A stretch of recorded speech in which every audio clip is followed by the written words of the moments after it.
inauguraron en junio de 2014 y, según la Universidad de Chicago, es uno de los 30 mejores edificios construidos en América en el siglo XXI. Se trata de el Centro de Innovación Anacleto Angelini de la Universidad Católica y es además la obra más reciente de Alejandro Aravena, arquitecto de esta misma casa de estudios, que antes de salir de la universidad ya cosechaba premios.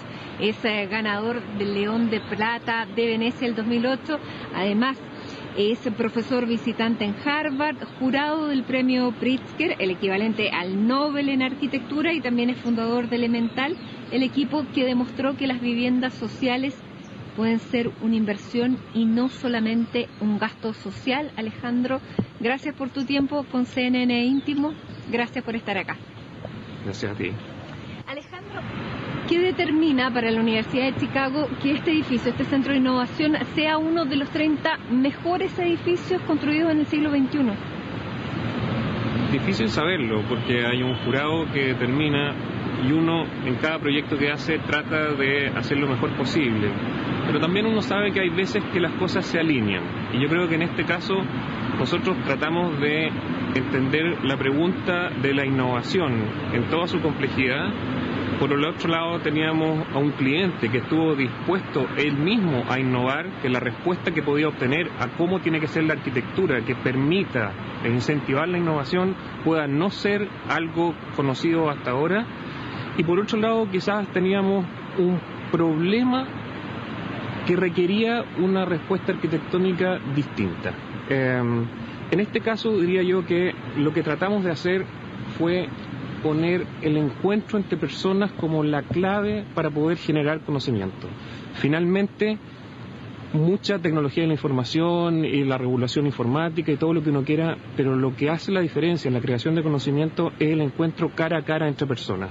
Nosotros tendemos a creer que el trabajo está asociado a dos dimensiones relativamente formales. El trabajo en escritorio, una persona concentrada, idealmente no sacando la vuelta, pero trabajando individualmente en un escritorio o teniendo reuniones. Y eso de alguna manera efectivamente tiene que estar en un edificio de esta naturaleza. Pero habían dimensiones del trabajo informal que a nosotros nos parecía que también tenían que estar en un edificio como este. El poder individualmente, solo, salir a tomar aire. Por eso que este edificio tiene estos lugares elevados, estas plazas en altura que te permitan estar divagando. Y al mismo tiempo un encuentro informal entre personas, desde tomando el ascensor, cuando uno se pregunta a otra persona ¿qué estás haciendo?, uno nunca sabe si la respuesta va a tener esa información que a uno le faltaba, o que mientras uno circula por el edificio pueda mirar lo que está haciendo el resto. Esta dimensión informal del trabajo estuvo sintetizada en un único edificio. Ahora uno tiende a pensar que un centro de innovación además es un edificio que tiene mucha tecnología asociada. ¿Es un error o estoy en lo cierto? Yo creo que tiene que tenerla, pero eso hoy en día casi se puede dar por descontado. Las oportunidades de proyecto probablemente están en esas dimensiones más arcaicas de encuentro entre personas. Finalmente, para que el conocimiento pase de una generación a otra, uno pueda crear conocimiento, no es más complejo que generar esas condiciones para que dos personas tengan una buena conversación. Y eso no es ciencia aeroespacial, es sentido común. De hecho, una de las razones que, pensando en voz alta, podría explicar que el edificio haya atraído la atención es este uso del sentido común para tomar algunas decisiones de proyecto. Por ejemplo, si uno mira este edificio, ve que todo su exterior está hecho de muros sólidos. No es un edificio de vidrio, de muro cortina, que es casi la primera cosa que uno esperaría de un centro de innovación. Contemporáneo, igual vidrio, igual apuesta al futuro. A nosotros nos parecía que la gran trampa de la innovación puede ser quedar obsoleto muy rápido y de alguna manera este edificio buscaba ser atemporal desde un punto de vista del carácter. Pero desde un punto absolutamente práctico, el clima en Santiago requiere que uno se proteja del sol más que se proteja del frío. Por mucho que haga frío ahora, la mayor cantidad del tiempo en Santiago hay que evitar que el sol le llegue directamente a los vidrios y se produzca efecto invernadero. Como este edificio hizo lo que siempre ha hecho la arquitectura en Chile, que es que haya muros y no vidrios expuestos directamente al sol, un edificio de muro cortina como el que uno ve cerca del río en Santiago consume 120 kWh por metro cuadrado al año en refrigeración. Y este edificio, sin haber hecho nada más que evitar el efecto invernadero y poder abrir ventanas y tener ventilación cruzada, consume 37 kilowatts hora al año. Y eso no es ciencia aeroespacial, eso es sentido común. Y muchas veces la innovación no es más que el uso riguroso del sentido común. ¿Cómo te ha marcado a ti la innovación en el desarrollo de tu carrera? Que está representado, tal vez, este es la última obra y es el ícono porque es el centro de la innovación de la Universidad Católica, pero la innovación ha estado presente en cada uno de tus proyectos, ya sea viviendas sociales, ya sea centros comunitarios, ya sea museos, sean casas. ¿Qué es innovación, Alejandro? Mira, yo creo que podría ser, para empezar, una consecuencia y no un objetivo en sí mismo. No es que uno quiera partir contestando una pregunta proponiéndose innovar. La innovación es consecuencia de que la información disponible en un determinado momento no es suficiente para contestar esa pregunta. Por lo tanto, lo primero que uno tendría que hacer, y es lo que nosotros tratamos de hacer de la manera más rigurosa posible, es cargar el problema, tratar de entender cuál es la pregunta. No hay nada peor que contestar bien la pregunta equivocada. Y en ese sentido, en la medida que uno le pone atención a cuánta información es la que informa la forma de un proyecto, de alguna manera lo que uno como arquitecto hace es diseñar formas. Y esas formas están informadas por distintas variables. Variables económicas, variables técnicas, variables ambientales, variables sociales, variables políticas, variables culturales. Un proyecto innovador de alguna manera fue capaz de entender qué de nuevo había en cada uno de estos ámbitos como requerimiento. Si uno entiende que esa pregunta no tiene conocimiento suficiente disponible para ser contestada y trata de, por lo tanto, sintetizar una respuesta que sea realmente aquella que contesta esas variables, es casi imposible que ese proyecto que uno haga no sea innovación. Y eso de alguna manera es lo que, si uno entiende el tema de la vivienda social o el tema de la reconstrucción del terremoto, como qué es lo que no hemos hecho bien hasta ahora, porque por algo uno trabaja en eso. Si lo estuviéramos haciendo bien, no habría ninguna necesidad de innovar. Y en este sentido, en este caso, en este centro de innovación, ¿cuáles fueron las exigencias que se te hicieron a ti en un espacio que está a, no sé, 20, 30 metros de Vicuña Maquena, que tiene el metro pasando por encima, que uno cree que la gente necesita concentrarse, pero tiene todas estas variables externas que a lo mejor no te permiten estar full pensando en el proyecto que uno está desarrollando? ¿Cómo lidiaste contra eso o era parte de? Yo creo que lo mejor que a uno le puede ocurrir es tener un número importante de restricciones. A mayor cantidad de restricciones, más necesidad de ser creativo. Si tuviera o todo el presupuesto del mundo, o cuando te dicen haz lo que quieras, probablemente entonces estás en un problema y uno tiene que ser muy disciplinado para uno mismo generar esas restricciones que te permitan entender los grados de libertad que tiene. Aquí efectivamente estaban estas condiciones como una avenida importante, además dando hacia el poniente, que de nuevo en Santiago es del tipo de cosas que uno no quiere que tenga el sol encima, porque si no después uno termina teniendo espacios de trabajo incómodos, y si estás incómodo trabajando, probablemente te pierdes una oportunidad de crear ese conocimiento. Pero habían otras cuestiones importantes. El espacio disponible no nos permitía hacer, por ejemplo, un edificio horizontal. Estábamos obligados a crecer en altura. Y uno de los problemas de los edificios en altura, casi cualquier persona que trabaje en un edificio de altura, se hace el ejercicio mental, entra en el piso 1, aprieta el botón de su ascensor y aparece en el piso en que trabaja y nunca se enteró que es lo que está haciendo el resto. Para nosotros era muy importante que en el camino hacia ese piso donde tú trabajas, tú puedas ver lo que los demás están haciendo, porque ahí hay una oportunidad de curiosidad y una oportunidad de interacción entre personas. La universidad tiene un nivel de masa crítica, tiene un nivel de conocimiento disponible que lo que está buscando quizás solamente es que haya relación entre la industria que tiene una pregunta, investigadores que pueden tener alguna respuesta o al menos una clave de dónde hacer la investigación, pero eso tiene que poder encontrarse y a veces es tan simple como poder ver lo que hacen los demás. Esto tiene, y estas restricciones... Hay gente que está trabajando en muchos ámbitos, ¿no? Hay tantos ámbitos como proyectos puedan llegar, desde industrias productivas asociadas a lo que Chile necesita poder, diría yo, como desafío que viene, es agregar valor a los recursos naturales que tenemos. En general, este tiende a ser el desafío, que el capital humano, el capital social capaz de agregar valor, es lo que nos va a permitir acceder al próximo salto en el desarrollo. Alejandro, bueno, tú tienes una lista de premios que es como bien, digamos, larga de detallar, pero tú naciste aquí, tú eres de la Universidad Católica y, bueno, me imagino que también debe ser un orgullo que la misma universidad te pide hacer un proyecto tan importante como este. ¿Qué significaron para ti los años de universidad? Y yo quería preguntarte si siempre que pensaste, quisiste ser arquitecto. ¿En tu familia había arquitecto? No. Es una pregunta que me han hecho varias veces y para la que todavía no tengo respuesta. No tengo idea por qué entré a estudiar arquitectura. Son de esas cosas, o sea, con 17 años probablemente además uno no sabe mucho, medio supone que entre matemáticas y dibujo el cruce natural será arquitectura. El tema es que incluso con esa, que uno se pueda mover con estas certezas parciales. O sea, que uno no sepa muchas cosas no debería ser un problema para que uno haga cosas. Y probablemente eso es otra cuestión que está en el centro de la innovación, ¿no? Poder moverse con certezas parciales o con lo que nosotros llamamos con certezas inefables.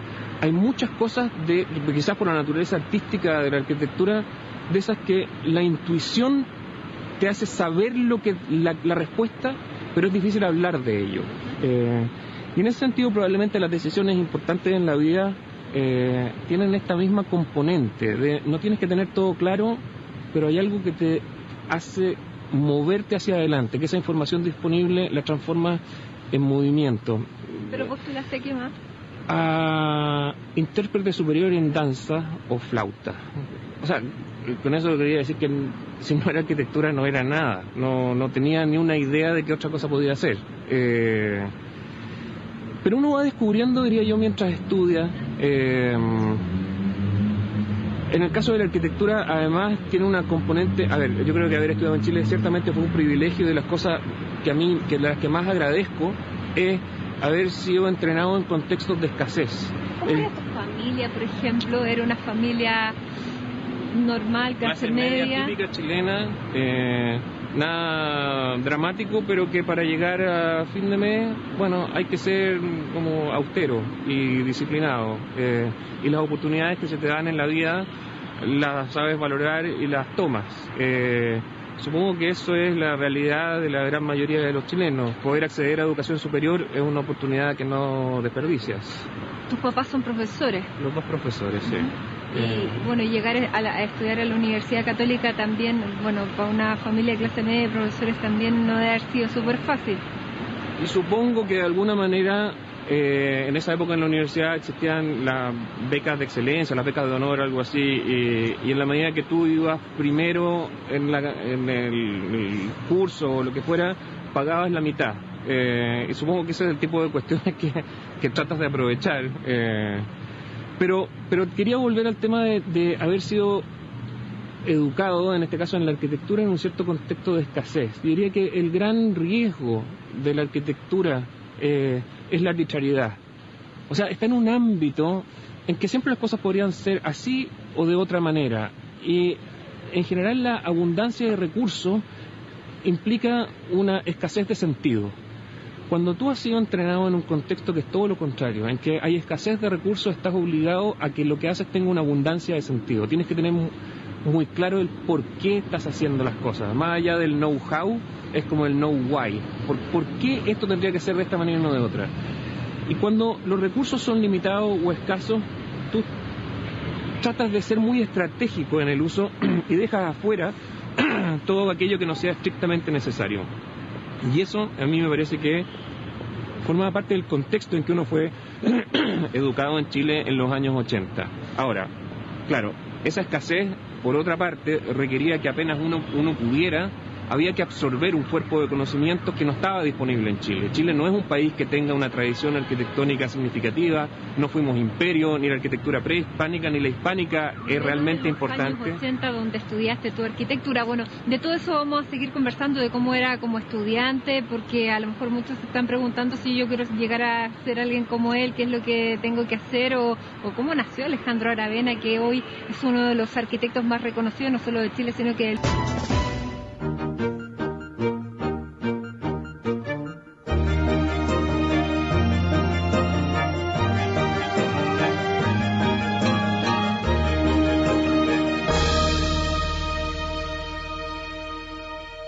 Esto es CNN Íntimo. Estamos junto a Alejandro Aravena, arquitecto, y estábamos hablando de Alejandro Aravena en la universidad. ¿Cómo eran esos años 80? Tú me contabas mientras antes que empezáramos a grabar que eras rebelde. ¿Cómo se manifestaba esa rebeldía en los años 80 en la Católica? Yo creo que en la formación de una persona es tan importante tener buenos profesores como malos profesores. Los buenos profesores, los maestros, son muy decisivos en los años formadores. Fernando Pérez, para mí en la Universidad Católica, fue quizás la persona que te entra al cuerpo de conocimiento de la arquitectura con una cierta densidad, con un cierto espesor, que nos enseñaba a pensar con cuidado, que las cosas no parten en ti, hay una cantidad de cosas que tragarse que vienen de miles de años de historia. Pero tan importante como eso, creo, eran los malos profesores, que, claro, además quizás en esa época de la vida uno lo único que quiere es probarle al profesor que está equivocado por el gusto de probarle que está equivocado. Y eso, después, con una cierta madurez, ya cuando tienes que enfrentar tu trabajo profesional, puede haber fundado las bases para aprender a pensar de manera independiente, ¿no? Que a veces lo que el lugar común te dicta que deberías hacer sea reemplazado por el sentido común. Y en ese sentido, claro, en los 80 en Chile, un país más bien cerrado, tuvo quizá una cosa que no estuvo tan mal, que los 80 fue el peor periodo de la historia de la arquitectura, el posmodernismo. Y como la información no entraba, nos salvamos de probablemente uno de esos peores momentos. Y entonces íbamos a la historia, aquella que quizás abrió lo que después estábamos hablando a propósito de este edificio, un cierto principio de atemporalidad, de no seguir a la moda, porque un edificio queda por bastante tiempo, décadas y a veces siglos en un lugar. Y uno no querría que ese edificio al poco tiempo quedara obsoleto. Y ese pensamiento que busca independizarse del cliché, de alguna manera es lo que está en la base de esa rebeldía de querer seguir un camino propio, independiente, que eso no vaya a ser premiado con una buena nota. Tú, cuando saliste de la universidad, decidiste ir a mirar el mundo y a medir edificios en el mundo, pero cuando volviste no sé si justo cuando volviste o al par de años, decidiste que no querías seguir. Sí, claro, lo que pasa es que cuando uno aprende de los profesores, pero aprende de los edificios mismos. Finalmente, el profesor de un arquitecto son las obras de arquitectura. Y en el fondo, proyectar es preferir. Y hay gente que prefiere mejor que otra. Y ir a dibujar y medir edificios es volver a colocarse sobre los pasos, sobre esa infinita cadena de decisiones que una persona, las bifurcaciones. Lo hago así o asá. Si uno... en esa época? Bueno, partí por el Partenón y me fui a ver todos los templos dóricos en Sicilia, ir a Estambul, ir a Roma, en general a la vertiente más mediterránea y antigua de la arquitectura, y eso de alguna manera te hace sentir una cierta responsabilidad con ese conocimiento acumulado. Y cuando uno llega a hacer cosas que no tienen el nivel porque uno mismo no ha sido capaz de hacer un buen trabajo, o porque el cliente en verdad lo único que quiere es usar la arquitectura como un medio para fines que no son significativos. Bueno, en realidad a mí me pasó que para hacer cosas mediocres era mejor no hacer nada. Y claro, me retiré un par de años de la arquitectura a hacer cualquier otra cosa. Un bar. ¿Y qué te hizo volver a la arquitectura? Supongo que de nuevo son de esas certezas inefables. No sé. Probablemente uno intuye que habiéndose tragado todo ese cuerpo de conocimientos, uno todavía podrá hacer alguna mínima contribución, que uno siente que en ese ámbito uno se puede desarrollar, que uno puede aportar a preguntas que son desafiantes, que preguntas que le hacen sentido a un momento dado de la historia o a la sociedad. Sí, de nuevo ahí las oportunidades son muy importantes, porque claro, si uno fuera un pintor o un escultor, dado que la arquitectura tiene esa componente artística, uno se levanta una mañana con una idea y probablemente la ejecuta. Tú no te levantas una mañana con ganas de hacer un edificio y lo haces. Alguien tiene que necesitar ese edificio y alguien te tiene que dar esa primera oportunidad. Y la Universidad Católica, y en esa época de nuevo Fernando Pérez era decano de la universidad, no muy lejos de aquí, a 300 o 400 metros de aquí, me encargaron la Facultad de Matemáticas de la Universidad Católica. Y esas son esas oportunidades que son tremendamente valiosas. Tú decías, ¿qué te puede servir de experiencia? Bueno, que alguien te dé una oportunidad. Porque es distinto en tu currículum mostrar una fotografía de una imagen que tú hiciste, de un croquis que tú hiciste, a mostrar una fotografía de un edificio real. Eso significó haber podido alinear intereses que son mucho más grandes que tu propio ingenio. El talento es una condición necesaria, pero no suficiente en arquitectura. Y eso también es un reconocimiento, un talento, y eso, lo que yo veía en ti, es que la meritocracia funciona, porque tú hay varias veces que has criticado que no perteneces al Club de Chile. ¿Funciona la meritocracia?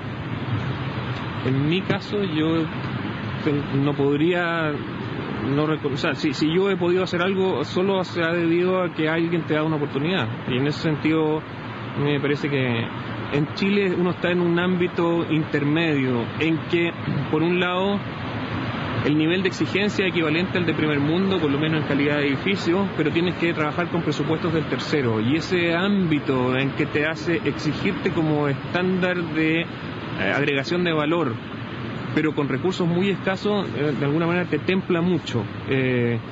Y ese temple de alguna manera te permite que cada vez que uno enfrenta un proyecto, ese mismo proyecto es el que llama al siguiente. Y creo que en ese sentido el mérito, por un lado puede ser una sociedad que te lo da, pero está en ti mismo permitir que tu trabajo llame al próximo en el mismo nivel de desafío, no para hacer algo que ya sabes, sino que para hacer lo que todavía te gustaría saber a propósito del trabajo que te encargan.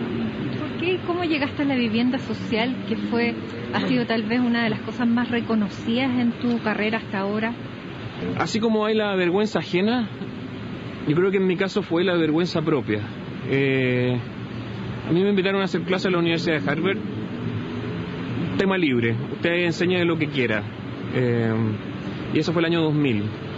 El año 2000, tratando de ver dónde uno podría decir algo que otros no tuvieran, o sea, cuando uno miraba el listado de profesores con el que uno competía por los estudiantes, habían el equivalente a premios Nobel de arquitectura, entonces era muy difícil que por nombre alguien que nadie conoce pudiera capturar buenos estudiantes. La calidad de la pregunta, del desafío profesional, por lo tanto, era súper relevante para poder generar distinguirse del resto. Y cuando uno trata de hacer eso, ¿qué puedo decir yo que otros no sepan? Uno veía que el 60% de lo que se construye en Chile usa algún nivel de subsidio, y yo no tenía idea de lo que era un subsidio. Y ese nivel como de vergüenza propia me parece que es difícil de resistir. Por un lado está eso, por otro lado encontrar personas que te hacen de esas preguntas de nuevo que te desestabilizan. Me acuerdo que yo conocí a Andrés Jacobelli allá, no lo conocía desde Chile, que estaba haciendo un magíster en políticas públicas en la Escuela de Gobierno, en la Kennedy, y en un encuentro informal, así en una comida, yo todavía no había partido, el semestre estaba a una semana de partir. Me pregunta, bueno, parece que la arquitectura chilena está teniendo mucho reconocimiento internacional. De hecho, hace poco, ahora el Financial Times tenía una nota sobre esto. O sea, como que esto que ahora todo ya como que es más generalizado, bueno, ya el año 2000 de alguna manera ya era tema. Entonces, claro, uno de alguna manera empieza a sentirse súper halagado, sí, efectivamente, la arquitectura chilena está muy bien. Dice, bueno, y si los arquitectos chilenos son tan buenos, ¿por qué la vivienda social es tan mala? Y ese tipo de preguntas, claro, tú puedes hacer como que no la escuchaste y seguir como siempre, o reconoces el hecho que te quitó el suelo. Y esta combinación de factores, de entender que había algo que tenía de lo que tenía sentido ocuparse, porque 1 milímetro de contribución puede tener consecuencias gigantescas, mezclado con que no puede ser que uno no sepa de lo que mayoritariamente se hace en un país, y que al mismo tiempo es quizás donde uno, aunque no lo hubiera tenido muy claro, quizás tienes una ventaja comparativa respecto de otros lugares. Saber trabajar en contextos de escasez no es evidente que se pueda hacer en el primer mundo. Y ese conjunto de factores que, diría yo que en la vivienda social, más que caridad profesional, entender que requería calidad profesional, fue uno de los factores decisivos. Ese fue de nuevo, esos encuentros informales, a propósito de la innovación. Una comida... ¿Cómo puede aportar la arquitectura a una familia pobre? Porque uno siente que la arquitectura es para alguien que de verdad tiene la plata y que puede mandarse a construir con un arquitecto una casa. Pero eso es un lujo que muy poca gente se puede permitir, y una familia pobre, por cierto que no. Bueno, justamente, mira, te iba a contar que una de esas preguntas, este tipo de preguntas, fue una comida con Andrés Velasco, que era profesor en Harvard en ese momento. Y te hace exactamente este tipo de preguntas. ¿Cuál va a ser la contribución que ustedes le pueden hacer a una familia pobre, entendiendo que la vivienda social, antes que ninguna otra cosa, es una pregunta difícil? Es una pregunta que tiene mérito intelectual. O sea que si tú crees que eres un buen profesional, este es el tipo de preguntas que valdría preguntarse. Claro, cuando uno entiende que la arquitectura, o uno cree que la arquitectura en verdad es un costo extra, que cuando estás con presupuestos tan ajustados, bueno, quizás la próxima vez, efectivamente en ese momento no hay ningún espacio para la arquitectura. Pero si uno entiende que el diseño, si algo tiene, es poder de síntesis, y un problema complejo, como la ciudad o como la vivienda social, requiere que alguien logre toda esa información que carga un problema con variables tan distintas como cuestiones presupuestarias, políticas, sociales, culturales, ambientales. Si algo uno tiene que poder hacer es organizar esa información en clave de propuesta. Si tú la dejas tal cual, es tal la carga de información que tú te paralizas. No puedes moverte si tratas de responder a todas estas variables de manera normal. Por lo tanto, tú tienes que poder entender qué es lo relevante, qué es lo estratégico, y organizarlo en una dimensión suficientemente simple para poder proponer algo distinto a lo que hay, pero no tanto que reduzca la complejidad inicial del problema.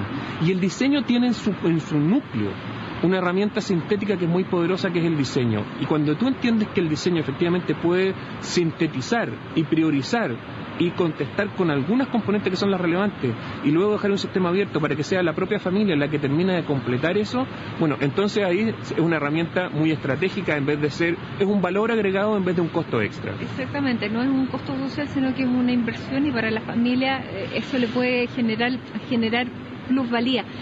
La Quinta Monroy, Renca, Temuco, ya llevan años. ¿Tú has vuelto, las has visitado, cumplió el objetivo que tú pensaste en esa época?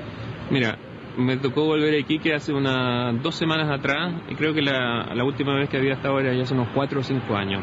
Había pasado recién el terremoto de Iquique.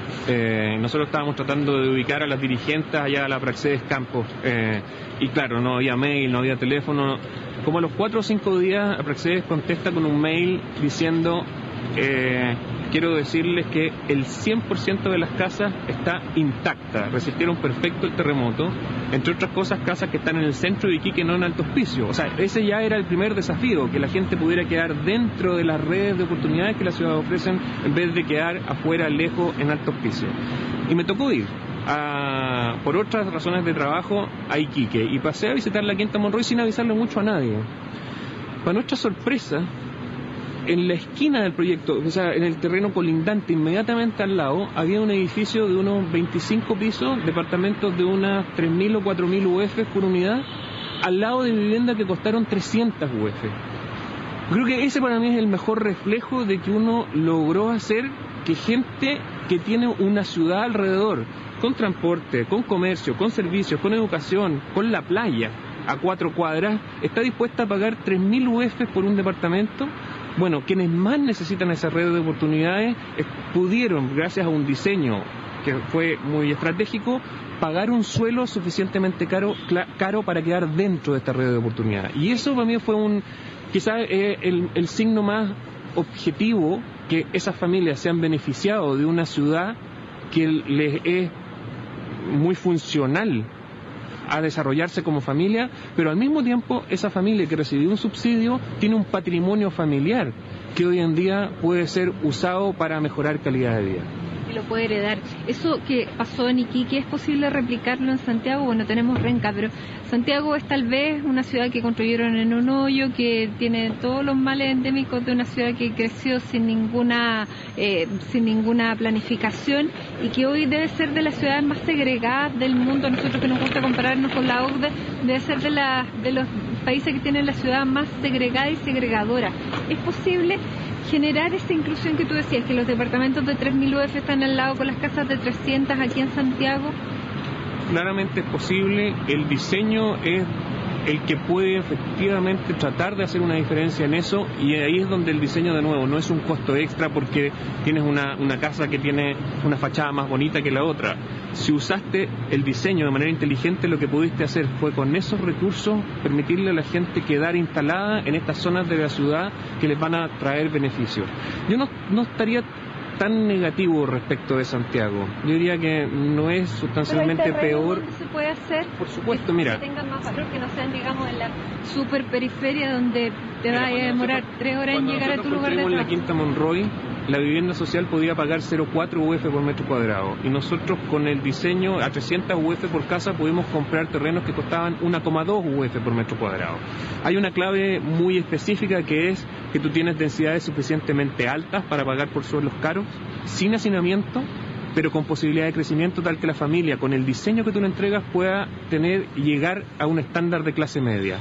Esa tríada de densidades altas en baja altura, sin hacinamiento, con posibilidad de crecimiento, te permite en general pagar suelos 3 veces más caros que lo que normalmente se puede pagar con vivienda social.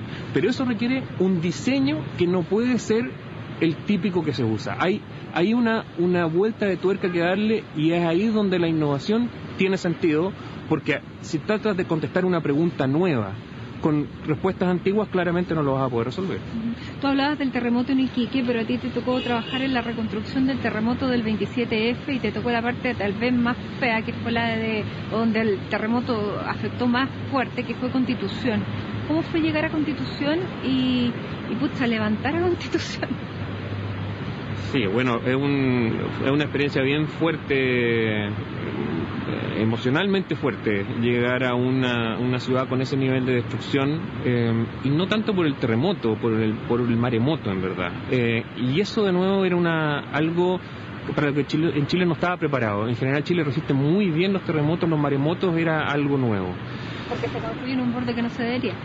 En verdad, porque frente al terremoto tú puedes responder a escala de edificio. La normativa de construcción en Chile es muy inteligente y permite que un edificio se salve, pero el maremoto tú te tienes que poder salvar a nivel de ciudad. Y la planificación, y más que la planificación, la visión de una ciudad, cómo se instala y se relaciona con la geografía, eso es algo que en general nosotros no hemos tenido la capacidad de verlo. Probablemente, claro, todos son generales después de la batalla. Chile es un país que tenía unos déficits enormes y que había que construir más o menos rápido. A esta altura del partido, todas las preguntas que tenemos ya no son sectoriales, son transversales. Y la ciudad refleja este déficit institucional que tenemos, donde todavía seguimos pensando sectorialmente. En el caso de Constitución hubo un par de cosas, y en la experiencia en vivienda social fue bien relevante, específicamente en el tema de participación. Porque en vivienda social, cuando tú construyes por 300 UF, que puedes construir entre 30 y 40 metros cuadrados, la evidencia demuestra que una familia de clase media puede vivir razonablemente bien a partir de los 80.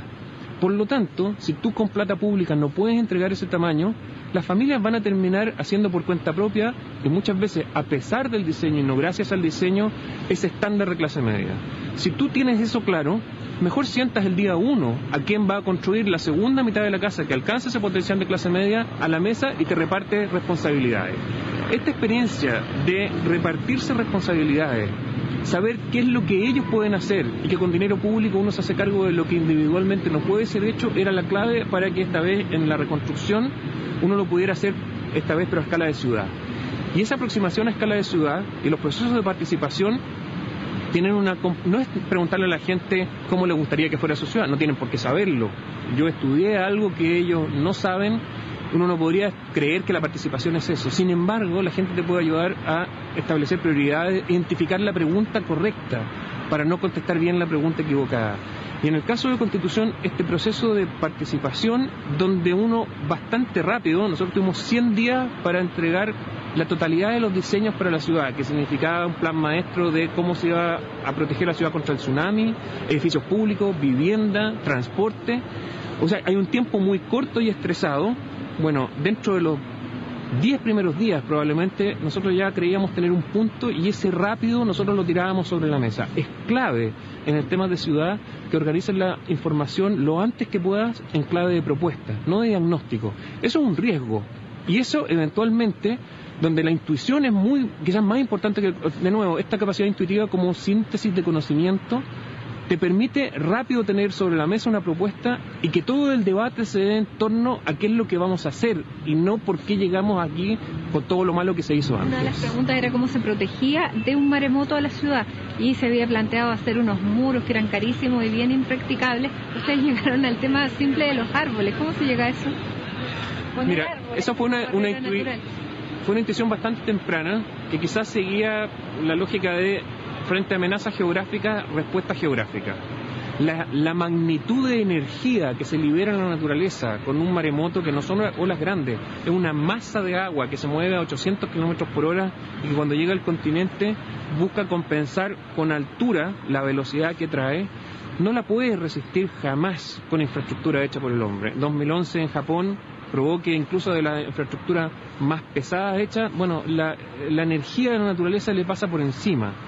Por lo tanto, la aproximación, habían 3 paradigmas posibles y que nosotros, por un lado, los tratamos de clarificar internamente, pero luego eran sometidos a la opinión de la gente. En primer lugar, prohibir instalación en la zona cero.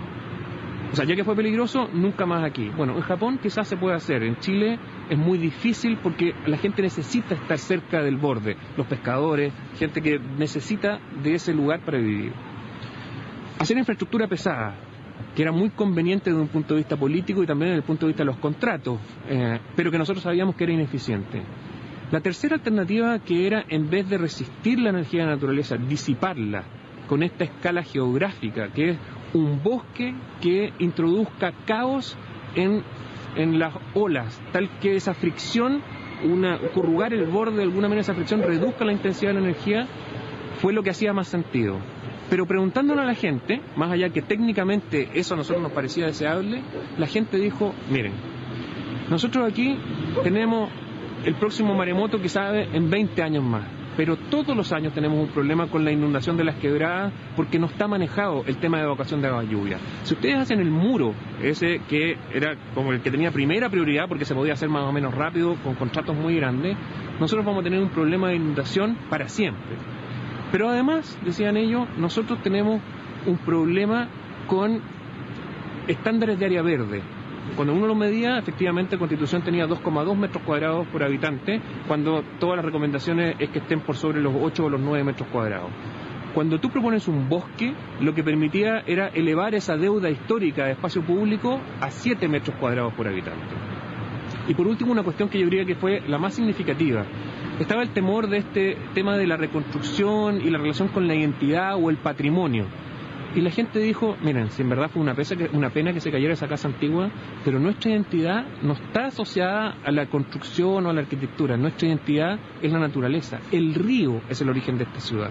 Por lo tanto, el río, que antes era propiedad de un conjunto de 30 o 40 personas, en la medida que ahora tiene un acceso democrático, desplaza ese eje de la ciudad a lo que fue su origen. Esa es nuestra identidad. Entonces, lo que tú estás haciendo ahí es que hay 4 cosas que están siendo contestadas dentro de una misma operación y en eso empieza a tener sentido económico, empieza a tener sentido social, empieza a tener sentido político. Y este paradigma en que fuerzas aparentemente contradictorias podían ser canalizadas en una propuesta que finalmente ha sido lo que ha hecho que el proyecto de Constitución haya sido también no solamente llevado adelante, sino que ha tenido reconocimiento y que la gente esté como empoderada a seguir exigiendo que eso que se acordó se pueda hacer, fue el momento.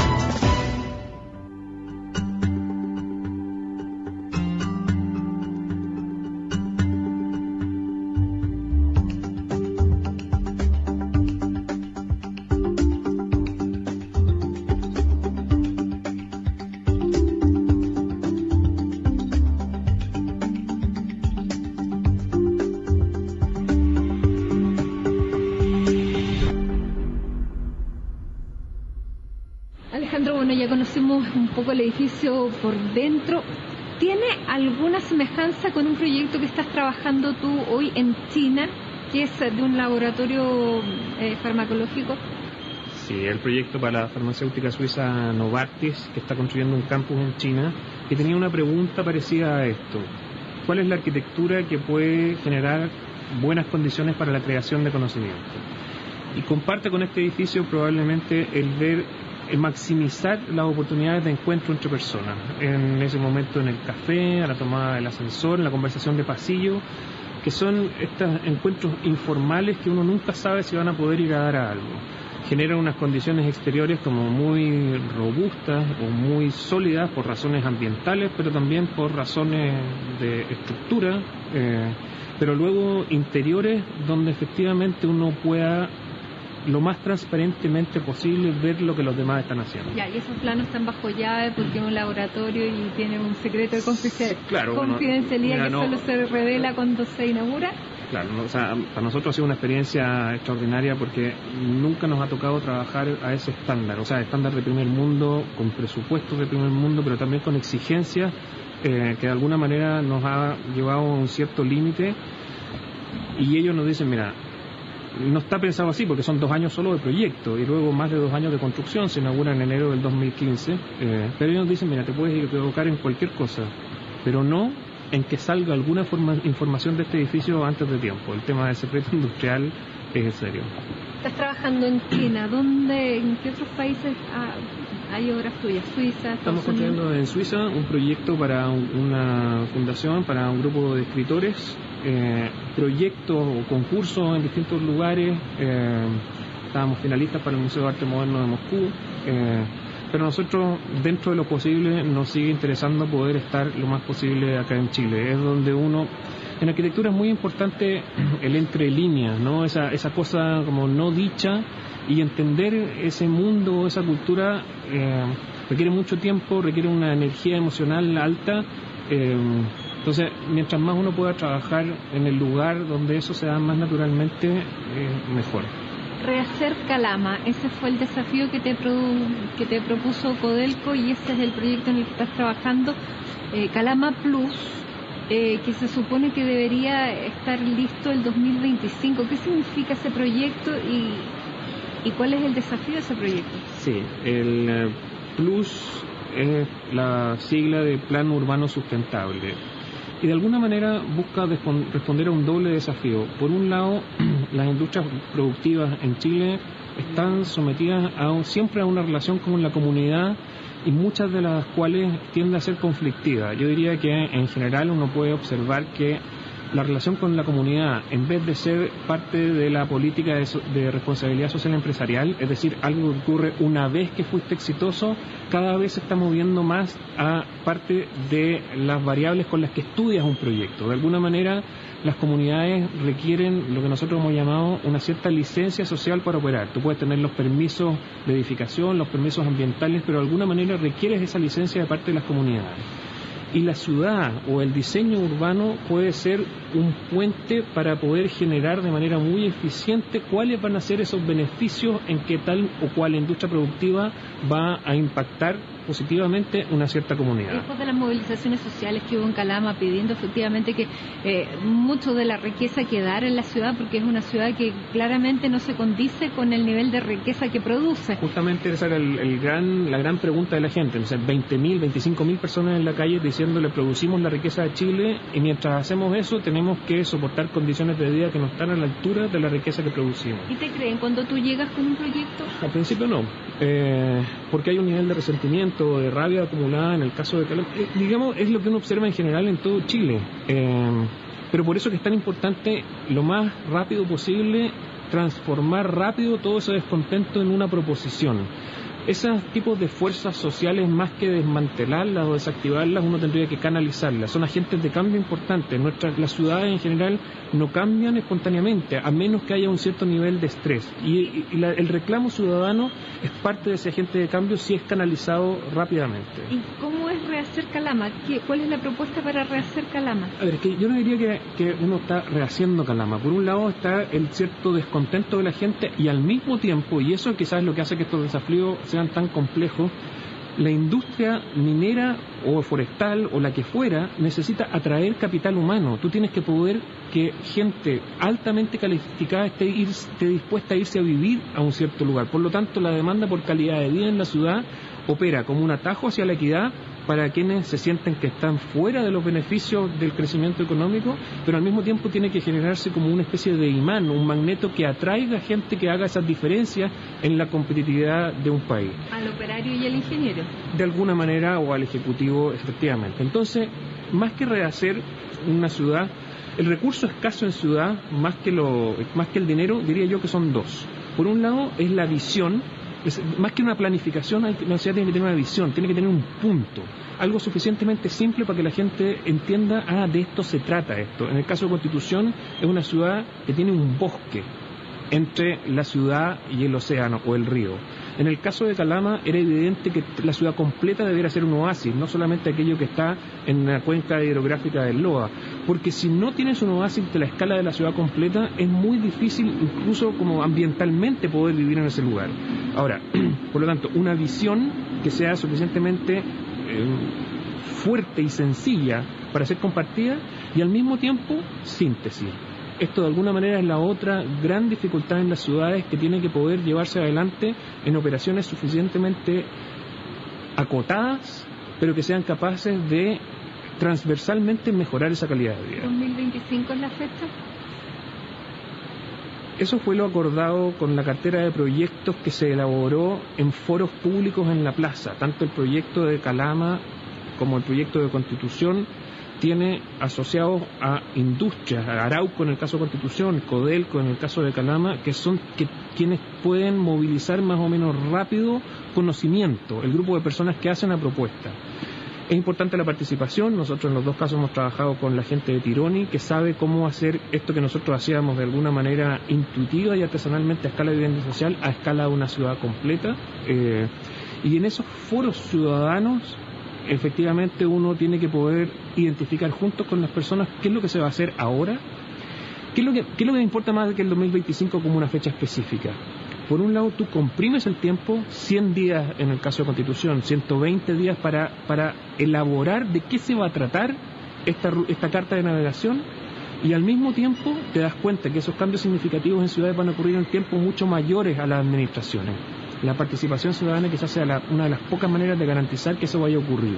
Y hay que poder tener este tiempo largo al mismo tiempo que pueda uno concentrar este otro tiempo corto que te permita elaborar esa visión.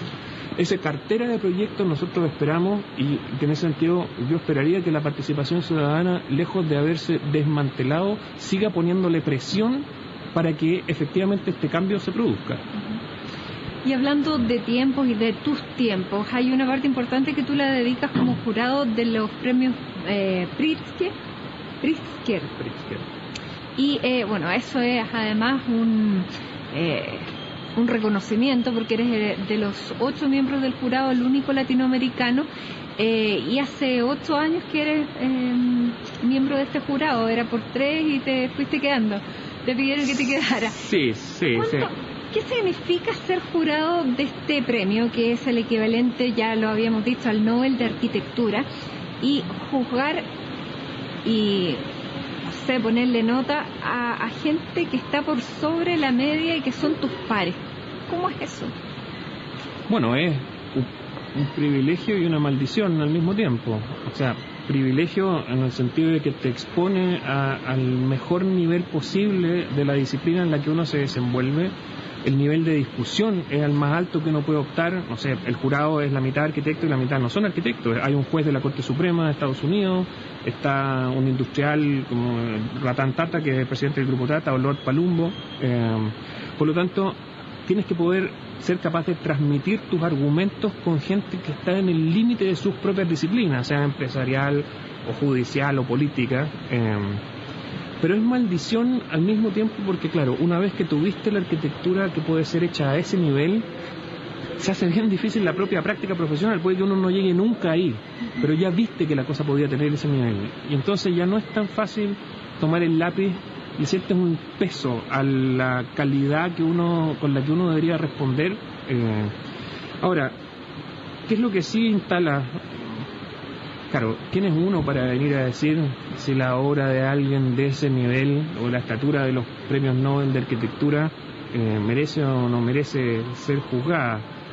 Bueno, esto es como jugar una final de 100 metros planos. En verdad, todos son buenos y estás tratando de entender quién tiene una milésima de ventaja por sobre el otro. O sea, en verdad no está en juego si el tipo es bueno o no es bueno. Yo creo que uno me sentiría muy incómodo siendo quien pueda definir eso.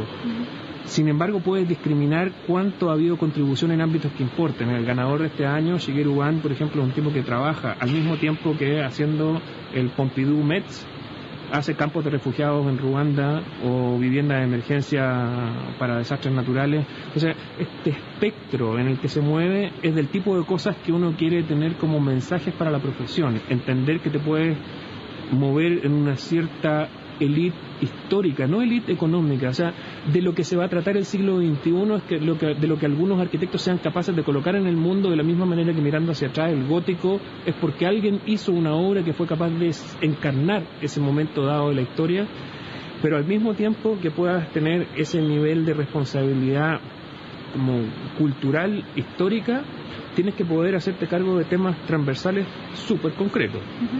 Alejandro, yo te lo preguntaba, ¿cuántos arquitectos chilenos hay hoy en un nivel como en el que estás tú y comparativamente con el resto del mundo, cómo estamos con ese número de arquitectos? Primero, ¿cuántos son?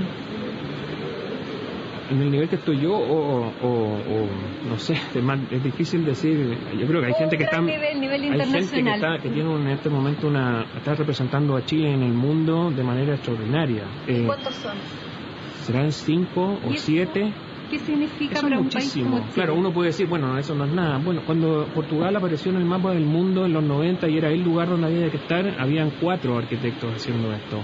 En Japón, que debe ser el lugar con una mayor masa crítica de calidad, debe haber 10. Claro, hay luego una cantidad enorme de arquitectos que hace que el nivel medio de las ciudades tenga una gran calidad.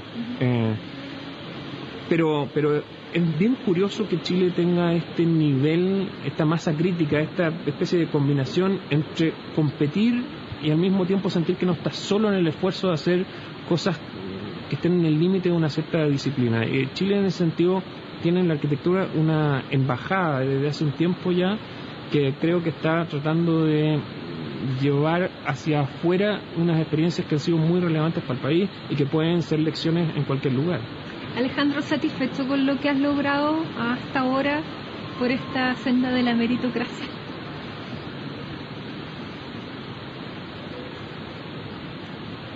No sé. ¿A dónde querés llegar? Lo más cerca posible. ¿Qué es un lujo para ti? El tiempo. ¿Qué es lo que no quisieras nunca dejar de hacer?